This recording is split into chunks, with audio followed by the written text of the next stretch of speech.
ನೈಋತ್ಯ ಪದವೀಧರ ಕ್ಷೇತ್ರದ ಚುನಾವಣೆಯಲ್ಲಿ ಬಂಡಾಯ ಅಭ್ಯರ್ಥಿಯಾಗಿ ಸ್ಪರ್ಧಿಸಿ ಕಾಂಗ್ರೆಸ್ ಪಕ್ಷದಿಂದ ಉಚ್ಚಾಟನೆಗೊಂಡಿದ್ದ ಎಸ್ಪಿ ದಿನೇಶ್ ಅವರನ್ನ ಕೆಪಿಸಿಸಿ ಅಧ್ಯಕ್ಷ ಆದೇಶದ ಮೇರೆಗೆ ಉಚ್ಚಾಟನೆಯನ್ನ ರದ್ದುಗೊಳಿಸಿ ಪಕ್ಷಕ್ಕೆ ಮರು ಸೇರ್ಪಡೆಗೊಳಿಸಲಾಗಿದೆ ಎಂದು ಜಿಲ್ಲಾ ಕಾಂಗ್ರೆಸ್ ಅಧ್ಯಕ್ಷ ಆರ್ ಪ್ರಸನ್ನಕುಮಾರ್ ಹೇಳಿದರು.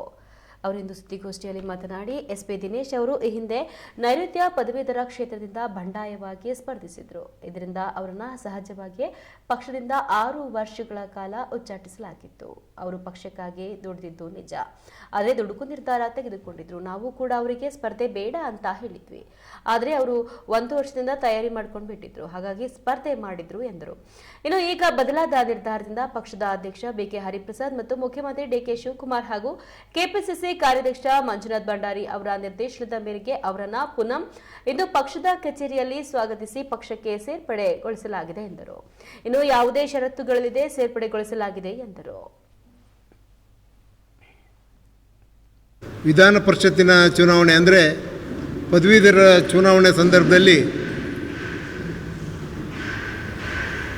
ಬಂಡಾಯ ಅಭ್ಯರ್ಥಿಯಾಗಿ ಸ್ಪರ್ಧೆ ಮಾಡಿದಂಥ ಶ್ರೀಯುತ ಎಸ್ ಪಿ ದಿನೇಶ್ ಅವರನ್ನು 2024 ಮೇ ತಿಂಗಳಲ್ಲಿ ಪಕ್ಷದ ವರಿಷ್ಠರು ಅವರನ್ನು ಪಕ್ಷದಿಂದ ಉಚ್ಚಾಟನೆಯನ್ನು ಮಾಡಿದರು. ಆ ಉಚ್ಚಾಟನೆ ಮಾಡಿದ್ದು ಇಲ್ಲಿವರೆಗೂ ಉಚ್ಚಾಟನೆಯಲ್ಲೇ ಇದ್ದರು.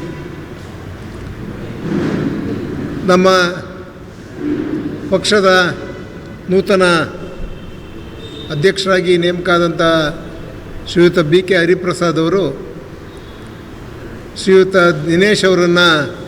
ದಿನೇಶ್ ಅವರ ಉಚ್ಚಾಟನೆಯನ್ನು ರದ್ದು ಮಾಡಿ ಅವರನ್ನು ಪಕ್ಷಕ್ಕೆ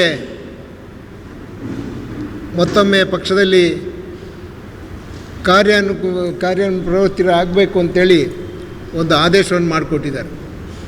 ಅದಕ್ಕೋಸ್ಕರ ಇವತ್ತು ವಿಶೇಷವಾಗಿ ನಾವು ಇವತ್ತು ಈ ಸಂದರ್ಭದಲ್ಲಿ ಎಸ್ ಪಿ ದಿನೇಶ್ ಅವರ ಏನು ಉಚ್ಚಾಟನೆಯನ್ನು ಹಿಂದೆ ನಮ್ಮ ವರಿಷ್ಠರು ಮಾಡಿದ್ರು ಅದನ್ನು ವಾಪಸ್ ತೊಗೊಂಡಿರೋದ್ರಿಂದ ಅವರನ್ನು ಜಿಲ್ಲಾ ಕಾಂಗ್ರೆಸ್ಗೆ ಮತ್ತೊಮ್ಮೆ ಅವರನ್ನು ಸ್ವಾಗತವನ್ನು ಬಯಸ್ತಾ ಇದ್ದೀವಿ. ಪಕ್ಷ ಹಿಂದೆ 2 ಸಲ ಅವರಿಗೆ ಟಿಕೆಟ್ ಕೊಟ್ಟಿತ್ತು. ಆ ಸಂದರ್ಭದಲ್ಲಿ ಅವರು ಕೆಲಸ ಮಾಡ್ಕೊಂಡು ಹೋಗ್ತಾಯಿದ್ರು. ಆದರೆ ಅನಿವಾರ್ಯ ಕಾರಣಗಳಿಂದ ಅವರಿಗೆ ಪಕ್ಷ ಟಿಕೆಟನ್ನು ನಿರಾಕರಿಸಿದರು. ಆ ಸಂದರ್ಭದಲ್ಲಿ ಬಂಡಾಯವಾಗಿ ಸ್ಪರ್ಧೆ ಮಾಡಿದರು. ನಾವು ಎಲ್ಲ ಹೇಳಿದ್ವಿ. ಮತ್ತು ನಮ್ಮ ವರಿಷ್ಠರು ಅವತ್ತು AICCಯ ಕಾರ್ಯದರ್ಶಿಗಳು ಅವತ್ತು ಅವ್ರ ಮನೆಗೆ ಹೋಗಿ ಎಲ್ಲ ಬೇಡ, ಬಂಡಾಯ ಸ್ಪರ್ಧೆ ಮಾಡೋದು ಬೇಡ ಅಂತಲೂ ಹೇಳಿದರು. ಆ ಸಂದರ್ಭದಲ್ಲಿ ನಮ್ಮ AICCಯ ಪ್ರಧಾನ ಕಾರ್ಯದರ್ಶಿಗಳು ನಮ್ಮ ಕರ್ನಾಟಕ ಉಸ್ತುವಾರಿಗಳಂಥ ಶ್ರೀಯುತ ರಣದೀಪ್ ಸಿಂಗ್ ಸುರ್ಜೇವಾಲಾ ನನ್ನ ದೂರವಾಣಿ ಮೂಲಕನೇ ಅವ್ರಿಗೆ ಮಾತಾಡಿದ್ರು. ಯಾಕೋ ಅವತ್ತು ದಿನೇಶ್ ಅವರು ನಾನಿಲ್ಲ, ಒಂದು ಹೆಜ್ಜೆ ಮುಂದಿಟ್ಬಿಟ್ಟಿದ್ದೀನಿ, ನನಗೆ ವಾಪಸ್ ಬರೋಕ್ಕಾಗ್ತಾ ಇಲ್ಲ ನನಗೆ ಅಂತೇಳಿ ಅವತ್ತು ಸ್ಪರ್ಧೆ ಮಾಡಿದ್ರು. ಆ ಸ್ಪರ್ಧೆ ಮಾಡಿದ್ರಿಂದ ಅವತ್ತು ಉಚ್ಚಾಟನೆ ಮಾಡುವಂಥ ಕೆಲಸವನ್ನು ನಮ್ಮ ಕಾಂಗ್ರೆಸ್ ಪಕ್ಷದ ವರಿಷ್ಠರು ಮಾಡಿದರು. ಇವತ್ತು ಉಚ್ಚಾಟನೆಯನ್ನು ವಾಪಸ್ ಪಡೆದಿದ್ದಾರೆ. ಹಾಗಾಗಿ ಇವತ್ತು ಮತ್ತೊಮ್ಮೆ ದಿನೇಶ್ ಅವರನ್ನು ಸ್ವಾಗತ ಮಾಡ್ತಾ ಪಕ್ಷದ ಕಾರ್ಯಚಟುವಟಿಕೆಯಲ್ಲಿ ಅದು ಇನ್ನು ಎಲೆಕ್ಷನ್ ಬರ್ಬೇಕಾದ್ರೆ ಇನ್ನು 4 ಯಾರಿಗೆ ನಂತರದಲ್ಲಿ ಪಕ್ಷದ ಕಚೇರಿಗೆ ಅತ್ಯಂತ ಖುಷಿಯಿಂದ ಸಂತೋಷದಿಂದ ನಾನು ಆಗಮಿಸಿದ್ದೇನೆ. ಸುಮಾರು 34-35 ವರ್ಷಗಳ ಕಾಲ ವಿದ್ಯಾರ್ಥಿ ಕಾಂಗ್ರೆಸ್ನಿಂದ ನಾನು ಕಾಂಗ್ರೆಸ್ನಲ್ಲಿ ಬಂದಂಥವನು. ಅನಿವಾರ್ಯ ಕಾರಣದಿಂದ ಕಳೆದ ಪದವೀಧರ ಕ್ಷೇತ್ರದಲ್ಲಿ ಚುನಾವಣೆಗೆ ಸ್ಪರ್ಧೆ ಮಾಡುವಂಥ ಸನ್ನಿವೇಶ ಒದಗಿ ಬಂತು. ಹಾಗಾಗಿ ಪಕ್ಷದಲ್ಲಿ ಸಹಜ ಪ್ರಕ್ರಿಯೆ, ಯಾವುದೇ ಒಬ್ಬ ವ್ಯಕ್ತಿ ಪಕ್ಷದ ವಿರುದ್ಧ ಬಂಡಾಯವಾಗಿ ಸ್ಪರ್ಧೆ ಮಾಡಿದಂಥ ಸಂದರ್ಭದಲ್ಲಿ ಅದನ್ನು ಉಚ್ಚಾಟನೆ ಮಾಡ್ತಕ್ಕಂಥದ್ದು ಸಹಜ. ಅದು ಆ ನಿಟ್ಟಿನಲ್ಲಿ ಹೈಕಮಾಂಡ್ ಆ ಥರದ ಒಂದು ನಿರ್ಧಾರವನ್ನು ತೆಗೆದುಕೊಂಡಿತ್ತು. ಆ ಸಂದರ್ಭದಲ್ಲಿ ನನ್ನನ್ನು ಮನವೊಲಿಸಲಿಕ್ಕೆ ಜಿಲ್ಲಾ ಕಾಂಗ್ರೆಸ್ ಅಧ್ಯಕ್ಷರು, ಜಿಲ್ಲಾ ಮುಖಂಡರುಗಳು, ಮಂತ್ರಿಗಳು, KPCCಯ ಅಂದಿನ ಅಧ್ಯಕ್ಷರು, AICC ಮಟ್ಟದ ಎಲ್ಲ ನಾಯಕರುಗಳು ಕೂಡ ಪ್ರಯತ್ನ ಮಾಡಿದರೂ ಕೂಡ ಅವತ್ತು 1 ವರ್ಷದಿಂದ ನಾನು ಮಾಡಿದಂತಹ ಒಂದು ತಯಾರಿ ನನ್ನನ್ನು ಎಲ್ಲೋ ಒಂದು ರೀತಿ ಚುನಾವಣೆಯ ಕಣದಿಂದ ಹೊರಗೆ ಬರಲಿಕ್ಕೆ ಅದು ಸಾಧ್ಯವಾಗಲಿಲ್ಲ. ಆ ನಿಟ್ಟಿನಲ್ಲಿ ಆ ನಿರ್ಧಾರವನ್ನು ನಾನು ಕೈಗೊಳ್ಳಲೇಬೇಕಾಗಿತ್ತು.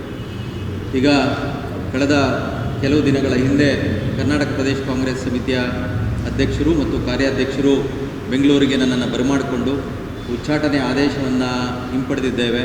ಒಳ್ಳೆಯ ರೀತಿಯಲ್ಲಿ ಕೆಲಸವನ್ನು ಮಾಡಿಕೊಂಡು ಹೋಗು ಅಂತ ಹೇಳಿ ನನಗೆ ಆದೇಶವನ್ನು ನೀಡಿ ಮಾನ್ಯ ಜಿಲ್ಲಾ ಕಾಂಗ್ರೆಸ್ ಅಧ್ಯಕ್ಷರಿಗೂ ಕೂಡ ಅದರ ಒಂದು ಪ್ರತಿಯನ್ನು ಕಳಿಸ್ಕೊಟ್ಟು ಪಕ್ಷದಲ್ಲಿ ಇನ್ನು ಮುಂದೆ ಸೇವೆಯನ್ನು ಮಾಡಲಿಕ್ಕೆ ಅವಕಾಶವನ್ನು ಕಲ್ಪಿಸಿಕೊಟ್ಟಂತಹ ಕರ್ನಾಟಕ ಪ್ರದೇಶ ಕಾಂಗ್ರೆಸ್ ಸಮಿತಿಯ ನೂತನ ಅಧ್ಯಕ್ಷರಾಗಿರ್ತಕ್ಕಂಥ ಬಿ.ಕೆ. ಹರಿಪ್ರಸಾದ್ ಸಾಹೇಬ್ರಿಗೂ, ಮಾನ್ಯ ಮುಖ್ಯಮಂತ್ರಿಗಳಾಗಿರ್ತಕ್ಕಂಥ ಡಿ.ಕೆ. ಶಿವಕುಮಾರ್ ಸಾಹೇಬ್ರಿಗೂ, ನಮ್ಮ ಈ ವಿಭಾಗದ ಕಾರ್ಯಾಧ್ಯಕ್ಷರಾಗಿರ್ತಕ್ಕಂಥ ಶ್ರೀಯುತ ಮಂಜುನಾಥ್ ಭಂಡಾರಿ ಅವರು, ಜಿಲ್ಲಾ ಕಾಂಗ್ರೆಸ್ನ ಅಧ್ಯಕ್ಷರಾಗಿರ್ತಕ್ಕಂತಹ ಆರ್ ಪ್ರಸನ್ನಕುಮಾರ್ ಅವರಿಗೂ, ನಮ್ಮ ಶಿವಮೊಗ್ಗ ಜಿಲ್ಲೆಯ ಶಾಸಕರುಗಳಾಗಿರ್ತಕ್ಕಂತಹ ಬಿ.ಕೆ. ಸಂಗಮೇಶ್ರವರಿಗೆ, ಹಾಗೆಯೇ ನಮ್ಮ ಭದ್ರಾವತಿಯ ಶಾಸಕರಾಗಿರ್ತಕ್ಕಂಥ ಸಾಗರದ ಬೇಳೂರು ಗೋಪಾಲಕೃಷ್ಣರವರು ಮತ್ತು ಹಾಗೆ ಮಧು ಬಂಗಾರಪ್ಪನವರು, ನಮ್ಮ ಮಾಜಿ ಮಂತ್ರಿಗಳು ಮತ್ತು ಎಲ್ಲ ಕಿಮ್ಮನೆ ರತ್ನಾಕರ್ ಅವರು ಎಲ್ಲರೂ ಕೂಡ, ಹಾಗೆಯೇ ನಮ್ಮ ಎಲ್ಲ ನಿಗಮ ಮಂಡಳಿ